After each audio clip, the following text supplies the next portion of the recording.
গুপ্ত সংগঠনের সন্ত্রাসীরা রাজশাহী বিশ্ববিদ্যালয়ে হামলা করেছে। এবং এই ঘটনা গণ-অভ্যুত্থান পরবর্তী সময়ে সর্বপ্রথম ঘটনা যে অন্য কোনো ছাত্র সংগঠনের কোনো নেতা কর্মীকে অন্য কোনো ছাত্র সংগঠন আমরা শুরুতে রাজশাহী বিশ্ববিদ্যালয়ে দেখেছিলাম।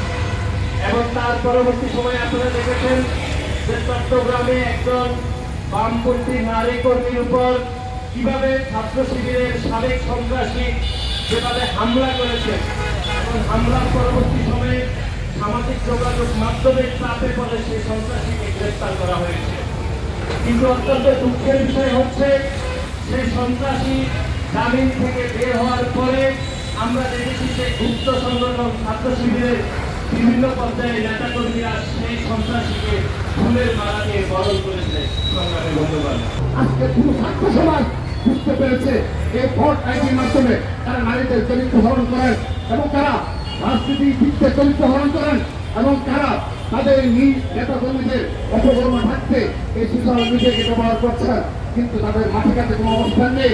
তারাই আজকে এই ইসলামী ছাত্র সমিতির সরাসরি এই ভোট আইনের নিয়ন্ত্রক এবং বাংলাদেশের ছাত্র রাজনীতির পরিস্থিতির সাথে সরাসরি সম্পৃক্ত।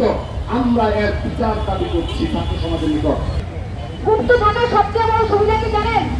খুব অতি সহজেই নিজের দলের নেতাকর্মীরা যখন হ্যারাসমেন্ট করে, অপরাধ করে, তখন তাদেরকে অস্বীকার করা যায়। তাই জাপানের রাজনীতিটা খুব দ্রুত করা যায় গুপ্ত থাকলে। বলা হয় এরা অন্য সংগঠনের সাথে ছিল, এর দায় আমাদের নেই।